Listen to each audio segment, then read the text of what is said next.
Selanjutnya kita akan sampai pada pembahasan bagaimana sikap kita dalam merayakan Tahun Baru Imlek atau Xinjia 4719 atau 2572 ini di tengah-tengah badai pandemi COVID yang belum juga kunjung berakhir. Ya. Nah, saya sering mengatakan ya, bahwa dulu kondisinya beda. Ketika zaman Pak Harto dulu, Imlek dilarang itu secara politik. Ketika ada orang merayakan Tahun Baru Imlek, itu bisa dibubarkan. Jadi mereka kalau ramai-ramai dibubarkan. Ya karena waktu itu pemerintah Orde Baru ini memang memperlakukan keras sekali. Ya merek-merek toko yang tulisan Tionghoa disuruh turunkan. Ya, tidak boleh. Malah di kelenteng-kelenteng di daerah tertentu, yaitu tulisan-tulisan trillion-trillionnya, papan-papan syair-syairnya, puisi-puisinya berbahasa Mandarin disuruh turunkan. Di Padang memang tidak terjadi, tapi saya tahu di banyak daerah ini terjadi. Nah, sekarang di pandemi COVID ini situasinya berbeda. Ya, pemerintah tidak melarang kita merayakan Tahun Baru Imlek atau Xinjia ini. Hanya saja kesadaran kita ya, di tengah-tengah badai pandemi yang belum kunjung berakhir ini, tentu saja kita merayakan Tahun Baru Imlek ini lebih sederhana dan dalam situasi penuh keprihatinan. Imlek boleh saja dirayakan, ya. Jadi jangan kita sampai kehilangan makna, hikmah dan makna serta maksud dan tujuan dari perayaan Imlek ini. Ya, yang kita perlu perhatikan adalah tetap mematuhi 5 disebut sebagai 5M. Ini protokol kesehatan. Kemana-mana kita harus pakai masker. Ya, pada saat Imlek pun harus pakai masker. Baru kalau baju baru terus maskernya juga baru, bajunya merah, maskernya juga merah, itu lebih bagus. Ya, kemudian mencuci tangan. Ya, mungkin kita sediakan cuci tangan di rumah. Kemudian yang ketiga, menjaga jarak. Ya, walaupun dalam keluarga ini harus tetap kita patuhi. Ya, menjaga jarak. Menjaga jarak disebut sebagai physical distancing. Jadi antara kita dengan orang lain itu minimal 1,5 meter atau 2 meter. Kemudian yang disebut sebagai social distancing.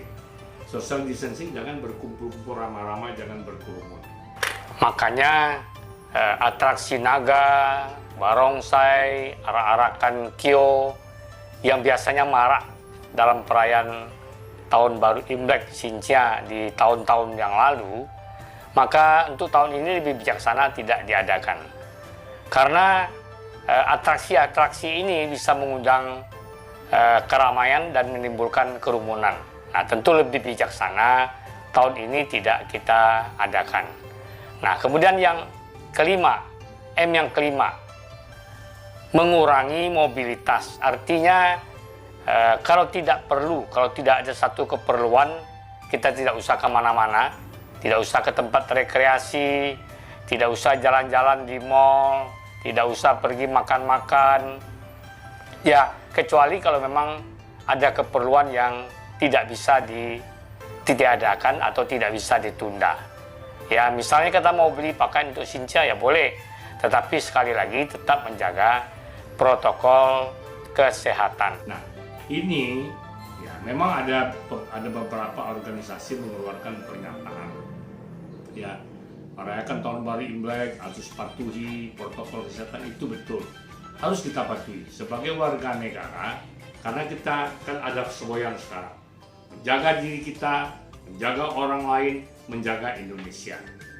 Itu harus kita lakukan. Ya, tetapi ya kalau mungkin berkunjung teman-teman, kawan-kawan satu grup, kawan-kawan kantor, kawan-kawan sama kerja, kawan-kawan wihara juga termasuk. Ya, untuk tahun ini mungkin bisa kita tiadakan dulu ya, karena ya menghindari terjadinya tidak terjaganya social distancing dan juga physical distancing. Jadi mungkin untuk sementara kita tiadakan ya. Kalau misalnya mau ketemu juga ya melalui media online lah, kan banyak tersedia sekarang bisa kita gunakan. Jadi kalau misalnya untuk teman-teman dan lain sebagainya mungkin bisa kita tiadakan dulu. Tetapi kalau untuk mengunjungi orang tua ya, keluarga kita yang tidak serumah dengan kita, ini tentu saja boleh, tetapi tetap kita harus tetap mematuhi protokol kesehatan, yaitu kita sendiri merasa kita ini sehat atau tidak. Kalau kita dalam keadaan demam, batuk, pilek, flu, walaupun belum tentu positif coronavirus disease 19, mungkin sebaiknya kita hindari. Nah, selain mematuhi tadi 5M tadi, 5M protokol kesehatan tadi. Ada yang nanya sama saya kemarin, loh kalau saya ke rumah mama saya boleh enggak? Saya bilang sangat boleh. Tidak ada larangan dari pemerintah. Ingat, jangan mengartikan lain. Jadi kita kadang-kadang ada instruksi ini harus kita sikapi dengan bijaksana dan smart, pintar. Ya, jangan membuat hal-hal yang aneh-aneh. Ya, bayangkan saja di Tiongkok kalau kita lihat di film-film, mereka itu berusaha pulang ke kampung halamannya, bertemu dengan orang tuanya. Ini sebagai ungkapan bakti, ungkapan balas budi anak pada orang tua. Jangan sampai pandemi COVID ini, hal ini kita lupakan. Ya, telepon mama, Kyonghee ya, selamat tahun baru Imlek, tahun ini saya tidak ke rumah mama. Ini jangan sampai terjadi. Memang kita harus menjaga supaya kita jangan sampai menularkan COVID ini seumpamanya kita OTG. Jangan sampai kita menularkan pada orang tua kita. Karena ketika orang tua yang terkena COVID ini kondisinya agak risikonya agak besar, agak riskan. Ya, karena mereka sudah tua, mungkin ada penyakit bawaan. Nah, ini biasanya bisa berakibat fatal. Namun kalau kita selalu hati-hati, selalu waspada. Kalau umat Buddha selalu sadar penuh, mindfulness, ya, saya yakin aman. Kita pergi ke rumah orang tua kita, ya, mungkin kita bawa hand sanitizer sebelum masuk, kita balur tangan semua, tetap pakai masker, kalau perlu pakai face shield, ya. Kita temui orang tua kita, ya, kita mengucapkan Kyonghee, ya, Sinchun Kyonghee, ya. Kalau saya lebih senang ke Sinchun Kyonghee, selamat musim semi baru. Jangan facai terus. Kalau orang tua kita sudah umur 70 tahun, apanya yang facai? Yang penting adalah senti cenkang, selalu sehat. Tradisi orang Tionghoa kan tidak ada yang cipika-cipiki, itu kan sebenarnya kebelakangan aja. Kalau orang Tionghoa ini, papa mamanya duduk, kemudian Ma Kyonghee, selamat tahun baru, semoga mama selalu sehat, ya, tenang, damai dalam hati, dan bahagia. Terus apa? Pai Kui, ya, kita atur jaraknya 2 meter, mama kita, papa duduk, kita Pai Kui. Di mana bisa penularannya? Tak akan terjadi penularan. Ya, tapi ya tundalah kalau memang biasanya ada kebiasaan peluk, ya, cium pipi kiri, cium pipi kanan. Tahun ini dipending dulu. Tahun depan didabelkan, tidak apa-apa kalau COVID sudah berlalu, ya didabelkan lagi cipika-cipikinya. Ya, kemudian makan. Kalau di rumah mamanya ada sedia makanan, boleh kita makan, boleh. Tetapi biasanya duduk dalam meja bundar. Nah, sekarang kita harus beradaptasi dengan kenormalan baru. Ambil, duduk, pisah-pisah, tetap jaga jarak. Ya, jangan dekat-dekat dengan orang tua kita. Walaupun kita cintai, kita sayangi, justru ekspresi mencintai, menyayangi sekarang adalah menjaga jarak. Ya, jadi tetap saja kita boleh merayakan. Ya, hanya saja kalau ada teman-teman mau berkunjung, mungkin kita bilang, wah, tahun ini saya tidak open house, ya. Kalau kita mau, ya saling berucapan selamat melalui WhatsApp. Kalau ada yang lebih canggih, ya kan ada video call, ya, kongsi melalui video call, ya. Kalau memang grupnya banyak, ya sudah, apa aja, Zoom aja, ya. Kalau memang banyak, keluarga sana keluarga sini kumpul, Zoom. ya kan bisa. Sekarang teknologi canggih. Ya, jadi jangan sampai kita tidak merayakan tahun baru Imlek. Ya, karena bagi orang Tionghoa sebenarnya tahun baru Imlek itu saya sering bilang lebih punya arti dan makna dari tahun baru Masehi 1 Januari. Kan kita kadang-kadang ikut juga merayakan tahun baru 1 Januari. Tetapi tahun baru 1 Januari kesan ke dalamnya tidak banyak.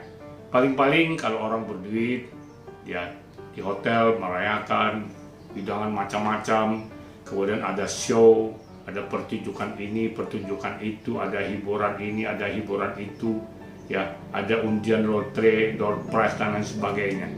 Terus tengah malam pergantian tahun apa? Tiup trompet panjang-panjang lama-lama. Terus apa lagi? Tos, ya, minuman keras atau semi keras, tos. Habis itu apa? Ya tidur, ya, karena larut malam. Justru tanggal 1 Januarinya bangunnya sampai jam 12. Ya kan? Tahun baru Imlek lain. Tahun baru Imlek punya kesan ke dalam, ya. Innernya lebih banyak. Ya, kalau kita lihat, ya, pertama tahun baru Imlek itu adalah ungkapan rasa syukur. Ya, nenek moyang kita itu merayakan tahun baru Imlek itu mereka bersyukur. Mereka sudah bisa melalui 4 musim dan kembali kepada musim semi. Bersyukur dengan segala kekurangan ya yang dilakukan, kesuksesan, kegagalan itu disyukuri semua. Ya seperti kita sekarang, kita bersyukur Imlek ini. Kalau kita sampai merayakan tahun baru Imlek, kita bersyukur. Karena apa? Di tengah badai pandemi Covid ini, kita termasuk orang-orang yang beruntung yang bisa bertahan. Sehingga kita bisa ketemu dengan tahun kerbau emas, kerbau logam ini.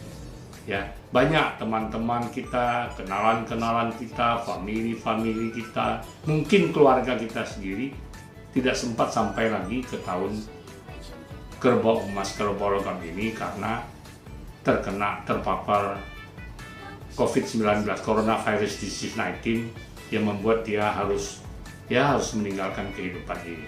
Ini kan perlu kita syukuri. Ya. Kemudian yang kedua, menyambut tahun baru Imlek ini sebagaimana nenek moyang kita tuh menyambut datangnya musim semi. Musim semi ini adalah satu musim yang membawa pengharapan baru, semangat baru, tekad baru untuk mendapatkan kehidupan yang lebih sehat, ya, lebih sukses, lebih sejahtera, lebih damai, ya, lebih harmonis dan lebih berbahagia. Itu makna tahun baru Imlek tidak boleh kita lupakan. Mana boleh kita tidak merayakan tahun baru Imlek, karena maknanya yang ini, ya, kita merayakan tahun baru Imlek itu adalah momentum awal, ya, tanda kita ini masuk pada kehidupan baru dengan semangat baru, dengan pengharapan baru, dengan usaha yang baru, tekad yang baru, rencana yang baru untuk meraih masa depan yang lebih cerah, lebih baik, lebih sukses, lebih harmonis, lebih damai, dan lebih berbahagia. Dan kemudian satu hal lagi yang tidak ada dalam kalender dalam tahun baru Masehi itu adalah mengenang orang tua. Jadi memang budaya Tionghoa ini, peradaban Tionghoa ini, hormatnya, baktinya, balas budi pada orang tua itu mungkin tidak ada bangsa yang bisa mengalahkannya. Ya, jadi tahun baru Imlek ini itu ditandai. Jadi kalau kebiasaan orang, satu hari sebelum hari tahun baru Imlek, jadi kalau kita nanti tanggal 12, tanggal 11 itu orang melakukan upacara sembahyang kepada leluhurnya. Orang nggak ngerti bilang, ya orang mati sincianya lebih cepat sehari daripada kita. Sebenarnya tidak. Jadi sebelum kita bersukaria besoknya pada saat hari hasincianya, kita ingat pada orang tua yang telah tiada. Memberikan sesajian dengan penuh ketulusan, keikhlasan, mendoakan mereka. Ya, jadi kita ganti jangan berdoa pada orang tua, nanti orang pikir orang tuanya, orang berdoa pada Tuhan kok dia pada orang tuanya. Kita bukan berdoa pada orang tua, kita mendoakan. Ya, kalau dalam agama Buddha dikatakan kita melakukan pelimpahan jasa ya kepada orang tua kita, berbuat kebaikan, ya membaca paritas, sembahyang di wihara, memberi sumbangan, ya masang lampion di wihara, tiang-tiang di wihara, sebagai ungkapan kita bersyukur dan kemudian juga melakukan pelimpahan jasa ya kepada orang tua, mengenang orang tua kita, ya berbakti pada orang tua kita yang sudah tiada dan membalas budi kebaikannya yang sudah kita terima sehingga kita bisa seperti saat ini. Satu lagi hikmah dan makna bagi orang Tionghoa dalam perayaan Imlek ini adalah mereka mengawali ya menyambut tahun yang baru dengan berbuat kebaikan. Ya, kalau perusahaan-perusahaan besar mungkin pegawainya dikasih bonus, ya dikasih angpau. Kemudian juga bisa berbuat kebaikan.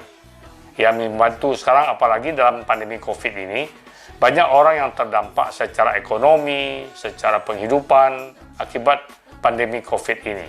Mereka mungkin ada yang berhenti kerja, usahanya tidak jalan karena akibat dari pandemi Covid ini. Nah, ini mungkin bisa jadi ladang kita untuk membantu mereka dalam rangka menyambut tahun baru Imlek. Dan ini sangat dianjurkan. Ya, kita mengawali satu tahun yang baru dengan berbuat kebaikan, menunjukkan perhatian kita terhadap masyarakat di sekeliling kita. Nah, makanya di wihara juga menyediakan lahan untuk kita berbuat baik. Ada pemasangan tenglong sincia, kita juga bisa berdana untuk paket-paket bingkisan sincia. Kalau di Wihara Buddha Warman, setiap tahun kita membagikan paket bingkisan sincia ini kepada orang-orang Tionghoa, pada orang-orang Tionghoa yang tidak mampu dan mereka masih merayakan tahun baru Imlek.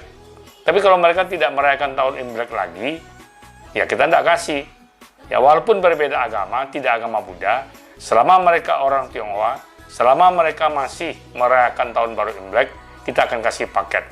Paket ini gunanya agar mereka itu diringankan bebannya, agar mereka juga bisa bergembira dan bersukacita di dalam merayakan tahun baru Imlek. Nah, ini juga ada ladang bagi kita, orang-orang yang mampu memberikan pada wihara. Jadi wihara ini seperti perpanjangan tangan, saluran untuk memberikan bantuan kepada orang-orang yang tidak mampu, yang membutuhkan perhatian, kepedulian, dan uluran tangan kita untuk membantu mereka, meringankan beban hidupnya, sehingga mereka juga bisa bergembira, bersukacita, bahagia, menyambut Xinjia ini.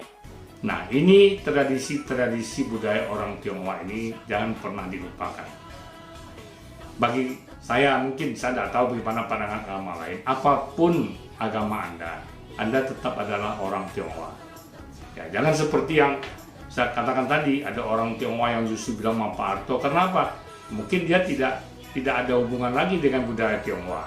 Mungkin juga pendidikannya sudah pendidikan Belanda. Kan zaman dulu banyak orang-orang Tionghoa yang berpendidikan Belanda, kemudian merasa dia tidak orang Tionghoa lagi, dia sudah jadi orang Belanda. Ya, kita tidak. Kita tetap adalah orang Tionghoa. Agama apapun kita boleh merayakan. Karena sekali lagi, tahun baru Imlek Xinjia ini bukan hari raya keagamaan, tetapi tahun baru bagi seluruh etnis Tionghoa di muka bumi ini. Ya, nah oleh sebab itu, marilah kita bersama-sama tetap merayakan tahun baru Imlek ini dengan lebih sederhana. Ya, kalau mau mendekor rumah, ya memasang tempelan-tempelan kertas, tenglong-tenglong, itu silakan saja. Ya, karena pada dasarnya tempelan-tempelan yang kita tempel itu sebenarnya itu adalah doa. Tulisan Fok, ya, Fok, Huk, Hok, ya, Hok itu rezeki, ya, tulisan rezeki. Kan dia berdoa semoga dia mendapat rezeki. Apakah itu salah? Saya rasa tidak ada agama yang bilang itu salah. Kemudian kita selamat ya, Sin Chun Kyong Hee, selamat musim semi yang baru. Itu kan doa. Masuk musim semi, walaupun di Indonesia tidak ada musim semi, tapi musim semi dalam batin kita. Ya, mekarnya bunga-bunga yang indah di dalam batin kita. Ya, kemudian Kungsi Facai, semoga kemakmurannya, rezekinya bertambah. Apa itu salah? Senti Cenkang, semoga badan selalu sehat. Apa itu juga salah? Kan enggak. Ya itu kan doa. Ya banyak lagi yang lain-lain. Wan serui. Semoga urusan, walaupun banyak urusan, ya banyak urusan, tetapi semuanya bisa terselesaikan dengan baik. Ya, ini semua ucapan-ucapan yang luar biasa sekali. Ya, jadi nenek moyang kita tuh ada 4 kata, ya, yang disebutkan itu sebagai ungkapan pengharapan dan doa. Ya, tetap saja boleh. Mau masang tenglong boleh. Mau masang pohon mehwa sintetis boleh. Mau pasang tempelan boleh. Nanti mau pasang gambar kerbau, pasang depan pintu, boleh saja. Pemerintah tidak melarang. Jadi bedakan antara Imlek di masa pandemi COVID ini dengan tahun baru Imlek Xinjia ketika Orde Baru dulu. Nah ini berbeda, jangan disamakan. Ya, jadi tetap kita merayakan karena itulah tadi saya sebutkan ada hikmah dan maknanya. Hanya saja, tentu saja kita harus berhati-hati, mindfulness, sadar penuh, ya menjaga protokol kesehatan, kemudian juga menimbulkan imunitas tubuh, ya jangan jangan kurang tidur, kurang istirahat, tidak mau olahraga, tetap kita lakukan.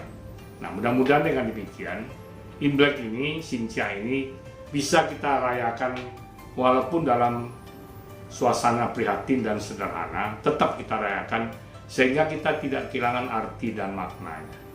Dan semoga tahun baru Imlek ini dapat berjalan dengan baik dan lancar, membawa hikmah dan makna bagi kita semua. Nanti pada kesempatan lain, ya saya juga akan banyak menyampaikan hal-hal mengenai serba-serbi dari perayaan tahun baru Imlek ini. Tujuan saya hanya supaya generasi muda kita tidak kehilangan jati diri. Ya, ada peribahasa yang selalu harus kita ingat. Ketika kita minum air, kita harus tahu dari mana sumber mata airnya. Ya, kita orang Tionghoa jangan kehilangan jati diri. Ya. Dimanapun kita berada, agama apapun kita tetap adalah orang Tionghoa yang punya peradaban yang tinggi, punya kebudayaan yang tinggi, yang harus kita pertahankan, yang harus kita lestarikan. Demikian saja, terima kasih, semoga bermanfaat. Namo Sang Hyang Adi Budaya, Namo Buddhaya.